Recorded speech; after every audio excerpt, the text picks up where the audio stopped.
बोलिए श्री कृष्णचंद्र भगवान की जय। श्री वृंदावन बिहारी लाल की जय। श्री व्यास जी महाराज की जय। श्री सुखदेव जी महाराज की जय। इति श्रीमती भागवती महापुराणी अष्टम स्कंधे प्रथमोऽध्याय आरंभम। सोठा अहो बिहारी लाल भयहारी आनंद भवन जयति जयति नंदलाल गोपेश्वर राधारमण। हे व्रजेश व्रजराज व्रजवल्लभ व्रज लाडिले राखी व्रज की लाज धर कर पर गिरिवर हरि। अहो लड़े ते लाल कीजे कृपायतन गोप सखा गोपाल गोपी वल्लभ गोपीपति जटाजूट अधंग संग विराजित रात दिन कुंद इंदु सम अंग करऊं दया दाया सदन दुहा स्वयंभुव स्वरोचिष स्वयंभुव स्वरोचिष उत्तम ताम सुचार उत्तम तामस चार मनुओं का वर्णन करूं मनुओं का वर्णन करूं प्रथमाध्याय विचार। महाराज परीक्षित योगीश्वर श्री सुखदेव जी से पूछने लगे, हे भगवान स्वयंभू मनु के वंश का वृत्तांत तो हमने विस्तार सहित सुना। इस मनवंतर में ही मनु की कन्याओं में विश्व के रचने वाले मरीचि आदि पुत्र पौत्र आदि के रूप से उत्पन्न हुए थे। अब आप कृपा करके मनु लोगों का वृत्तांत वर्णन कीजिए। हे ब्राह्मण, उन सब मनवंतरों में रहित का हरि का मनवंतर जन्म और कर्म का विवरण जो पंडित लोग कहा करते हैं, मैं उनके सुनने की इच्छा रखता हूँ। आप सब मुझसे कहिए। भगवान विश्व भावन ने पिछले मनवंतरों में जो जो चरित्र किए हैं और आगे को जो जो करेंगे और वर्तमान वनमंत्र में जो कुछ लीला करते हैं वे सब आप हमसे श्रवण कीजिए। वह सब कथाएं आप हमें श्रवणा कीजिए। स्वयंभू श्री सुखदेव जी बोले कि हे राजन, इस कलयुग में स्वयंभू मनु आदि 6 मनु हैं। उनमें से स्वयंभू मनु की जिससे देवता आदिकों की उत्पत्ति हुई उनका नाम वृत्तांत हम तुमसे कहते हैं। यथावत वृत्तांत हमने तुमसे किया है। भगवान विष्णु जी ने धर्म ज्ञानोपदेश के लिए स्वयंभू मनु की आकुति और देवती नामक 2 बेटियों में कपिल और यज्ञ रूप जन्म ग्रहण करके अनेक पुत्रत्व को प्राप्त किया। एक कुरुश्रेष्ठ भगवान कपिल जी का कार्य प्रथम वर्णन कराए हैं और यह यज्ञ भगवान ने जो कुछ किया वह पीछे कहेंगे। शतरूपा के पति प्रभु मनु कर्म योग से विरक्त हो राज्य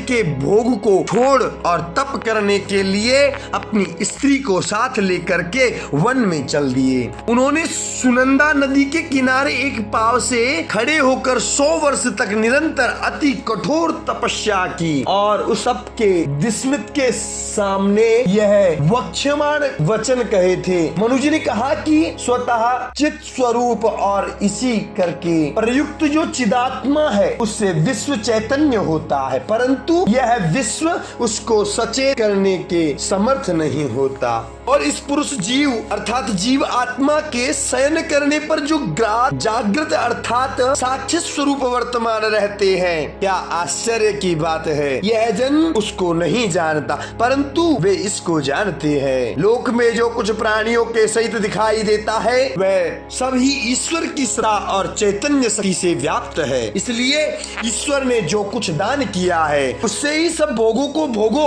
और अपने लिए पराये दान की वांछा ना करो। अथवा और किसी के पास धन है कि क्या जो उसकी वांछा करेंगे। इसके अतिरिक्त वह परमात्मा सबको देखता है परंतु लोक अथवा किसी के भी नेत्र उसको नहीं देख सकते, क्योंकि वह नेत्र आदि का विषय नहीं है। परंतु जैसा घटादिक के नाश से देवदत्त आदि का तद्विषय चाक्षुष ज्ञान नाश को प्राप्त नहीं होता, वैसे आकारों की उत्पत्ति वृद्धि ही नाश विनाश को प्राप्त होती है। सिद्ध ज्ञान का विनाश नहीं होता, क्योंकि प्रकाश्य वस्तु के विनाश से सूर्य के प्रकाश का नाश कभी नहीं हो सकता। इसलिए सर्वभूतों के अंतर्यामी असंग उन ईश्वर का भजन करो, जिसका आदि अंत मध्य अपना पराया भीतर और बाहर कुछ भी नहीं है, परंतु जिससे विश्व के यह सब आदि अंत प्रवृत्ति होते हैं, और यह विश्व जिसका स्वरूप है वही सत्य और परिपूर्ण है, वही सत्य पर ब्रह्म है, वही ईश्वर है, अज है, सत्य है, स्वयं प्रकाश और निर्विकार है। यह विश्व उसी का शरीर है, उसके नाम बहुत है। वह अपनी माया से विशेष जन्म आदि विद्या करते और नित्य सिद्ध विद्या के हेतु इस माया को त्याग कर निष्क्रिय हो जाते हैं। इस प्रकार से ईश्वर कर्म करके फिर उनको छोड़कर कर्म रहित होने से ऋषि लोग भी अकर्मार्थ अर्थात मुक्ति के लिए पहले यत्न करते हैं, क्योंकि जो पुरुष चेष्टा करते हैं वे प्रायः निचेष्टता को पाते हैं। चेष्टाकारी भगवान ईश्वर चेष्टा करते हैं, चेष्टाकारी पुरुष कर्मों के द्वारा घिर जाते हैं, अथवा वे कोषाकार कीड़े के समान बंधन से बंध जाते हैं। इस प्रकार की शंका नहीं की जा सकती, क्योंकि भगवान ईश्वर चेष्टा करते हैं और उसमें आसक्त नहीं होते। इसलिए जो पुरुष उनकी अनुवृत्ति करते हैं वे भी आत्मलाभ होने से चरितार्थ हो जाते हैं और कभी उसमें आसक्त नहीं होते। इसलिए जो राम कृष्ण आदि नाना अवतार रूप निज मार्ग में भली भांति अवस्थित अखिल धर्म का प्रचार करने के लिए हो वेदोक्त कर्माचरण करते हैं और स्वयं पूर्ण अहंकार रहित स्वयं प्रभु है, इस कारण किसी दूसरे से वे नियुक्त नहीं होते। और जो अखिल धर्म का प्रचार करने के लिए अपने आचार से मनुष्यों को शिक्षा देते हैं, हम उन्हीं ईश्वर की शरण ग्रहण करते हैं। श्री सुखदेव जी बोले कि हे राजन, शतरूपा के पति यज्ञ में समाधि लगाकर उपनिषद के मंत्र उच्चारण करते थे। असुर और राक्षसगण उनको देखकर अवश्य के समान समझकर भूख लगने से उनको खाने को दौड़ते थे। वह यज्ञ स्वयं सर्वज्ञ सर्वगत हरि उन असुर और राक्षसों का ऐसा कर्म जानते थे। अपने पुत्र याम नामक देवताओं के साथ उस दैत्य को मारकर आप स्वयं इंद्र होकर स्वर्ग का पालन करने लगे। राजन, अग्नि का पुत्र स्वारोचिस दूसरा मनु हुआ, उसके धूमत सुषेण और रोचिस्मान आदि पुत्र हुए। इन मनवंतरों में रोचन नामक इंद्र और तुषित आदि देवता हुए और ऊर्जस्तंभावी आदि ब्रह्मवादी सप्त ऋषि हुए। ऊर्जस्तंभादि ब्रह्मादि सप्त ऋषि हुए। इन मनवंतरों में देश वेदशिरा ऋषि के ऋतुषा नाम जो पत्नी थी, इन मनवंतरों में वेदशिरा ऋषि के तुषिता नामक जो पत्नी थी, उसके गर्भ में इस ऋषि के विभु नाम से विख्यात भगवान उत्पन्न हुए। इन विभु को संपूर्ण सृष्टि विख्यात में ब्रह्म स्वरूप मानते थे। इन विभु का चरित्र कहते हैं, तुम सुनो। जब इन विभु ने कौमार ब्रह्मचारी व्रत ग्रहण किया, तब 88,000 व्रतधारी मुनियों ने उनके निकट व्रत की शिक्षा पाई और प्रिय व्रत का पुत्र तीसरा उत्तम नामक मनु हुआ। उसके पुत्र पवन, संजय और यज्ञहोत्र आदि हुए। इस मनवंतर में वशिष्ठ जी के पुत्र प्रमद आदि सप्त ऋषि हुए। सत्य देवसुत और भद्र ये देवता हुए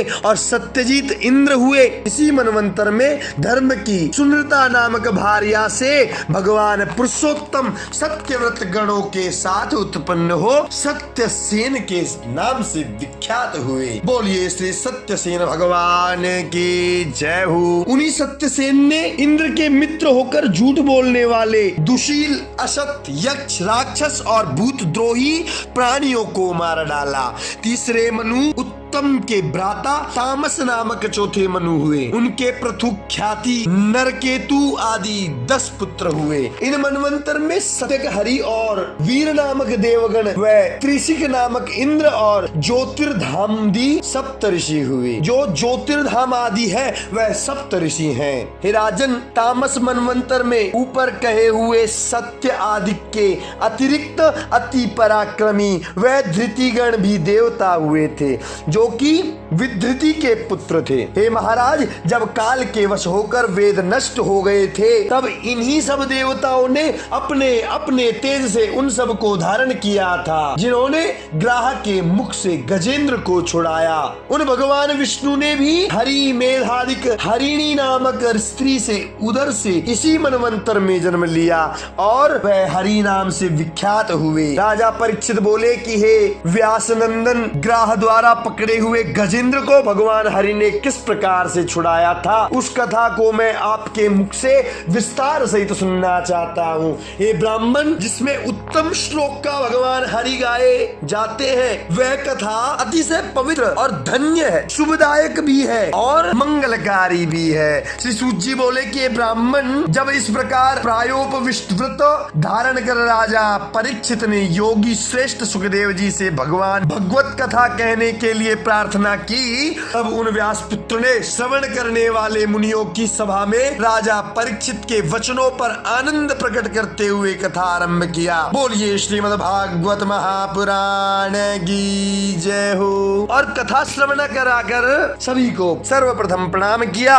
सभी का आदर किया और सभी की आज्ञा पाकर कथा प्रारंभ की। बोलिए श्रीमद् भागवत महापुराण की जय हो।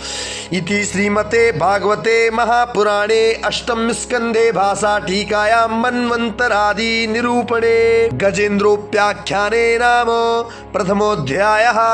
श्री कृष्ण गोविंद हरे मुरारी, हे नाथ नारायण वासुदेवा। बोले श्री कृष्ण चंद्र भगवान की जय हो।